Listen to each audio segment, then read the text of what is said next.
देखिए, बजट के बारे में तो आप लोगों को पूरी जानकारी मिल गई है। बजट प्रस्तुत कर दिया गया है और इसमें माननीय उप मुख्यमंत्री ने बजट पेश किया है और बहुत अच्छे ढंग से संक्षेप में वहाँ भाषण दिया विधानसभा में, और उसके बाद बजट के महत्वपूर्ण विषयों पर उन्होंने चर्चा भी कर दी है। तो इन सब चीज़ों के बारे में आपको मालूम है कि हम लोगों ने बजट में हर क्षेत्र के बारे में ख्याल रखा।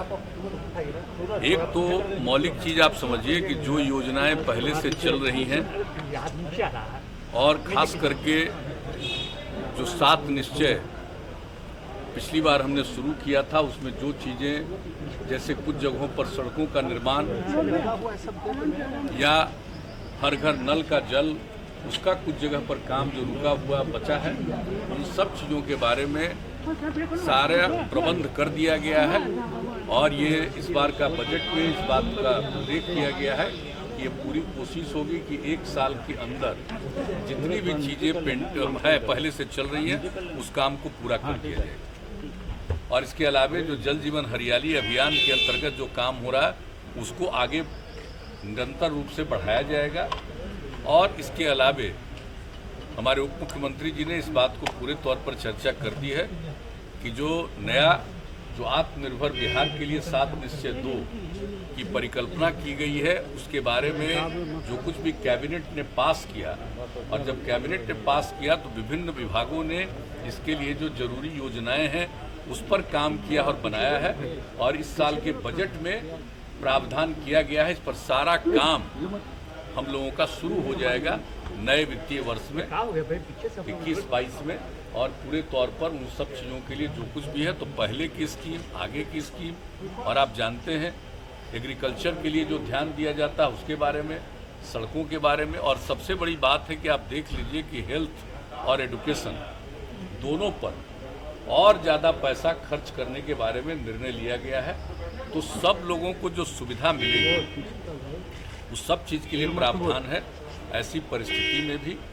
जबकि आप जानते हैं कि इस बार जो पिछले 11-12 महीने से जो कोरोना का दौर चला है तो उसका तो एक प्रभाव पड़ा ही है, लेकिन इन सब चीज़ों के बावजूद हम लोगों का मन है कि हम लोग निश्चित रूप से आगे बढ़ाएंगे। और कोरोना के दौर में भी जो लोगों को राहत पहुंचाने के लिए केंद्र का सहयोग तो मिला ही है, लेकिन राज्य सरकार ने भी जितने बड़े पैमाने पर राशि का व्यय किया है, 10,000 करोड़ रुपया से ज़्यादा इस काम निश्चित रूप से काम किया। तो ये सब काम तो किए ही हम लोग, लेकिन इसके आगे अगले साल के लिए और अच्छे ढंग से बिहार की प्रगति हो, इसके लिए हम लोग प्रयास कर रहे हैं। और बजट में एक एक चीज़ का प्रावधान किया गया है और हमारे मुख्यमंत्री जी ने तो पूरे तौर पर आपको बता दिया है और हाउस में भी बताया है, संक्षेप में ही एक एक चीज़ के बारे में उन्होंने चर्चा कर दी है।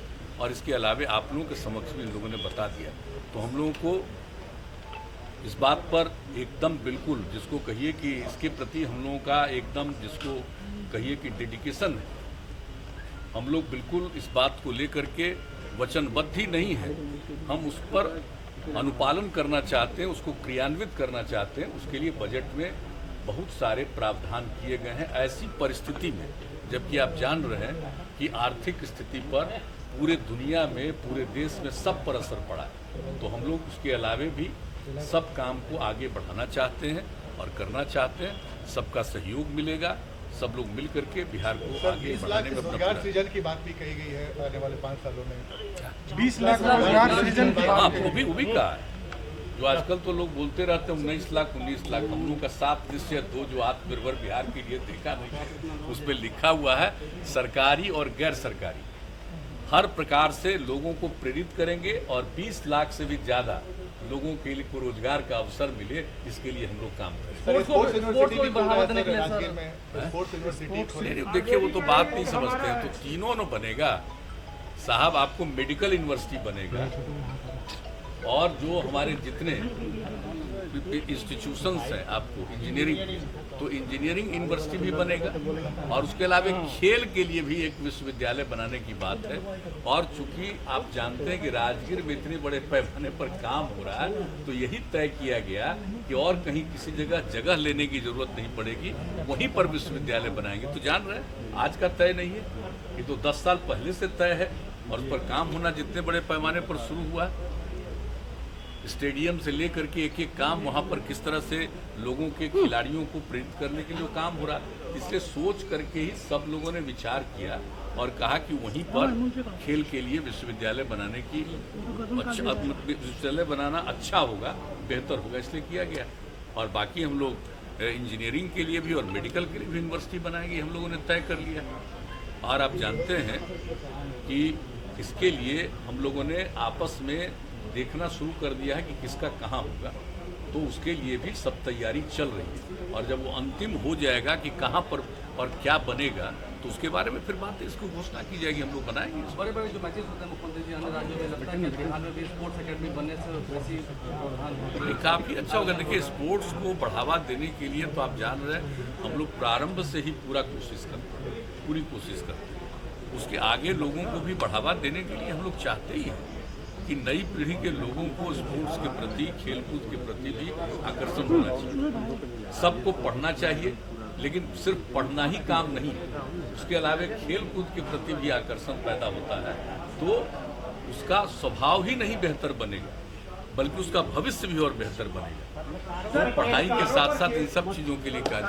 सर केस किया जा रहा है सोशल मीडिया पर, प्रश्न पत्र लीक की फोटो डाली गई। आवाज़ नहीं आ रही, क्या करें नहीं समझ। मैं कह रहा हूँ कि पत्रकारों पर केस किया जा रहा है सर, बिहार बोर्ड के पेपर मामले को लेकर।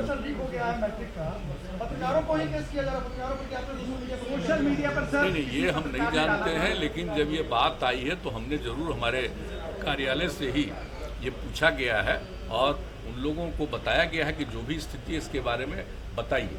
लेकिन अभी आप जानते हैं कि हम 2 बजे के थोड़ा पहले यहाँ पर लौट करके आए हैं, तब हमको जानकारी मिली कि यह बात जो उन लोगों ने कहा सही नहीं है, कि पूरे तौर पर देख करके जांच करके आप ही लोग मीडिया के समक्ष इन सब चीज़ों को बता दीजिए। और जो पहले एक बात आई थी, तो उसके बारे में जो बात आई थी तत्काल उस पर जांच करना, कार्रवाई करना, और कहा गया है कि हर दृष्टिकोण से एक एक चीज़ पर सजग रहिए और ताकि इस तरह से कोई नहीं कर सके। तो ये सब बातों के बारे में कहा गया है, लेकिन इसके डिटेल के बारे में आपको वही लोग बता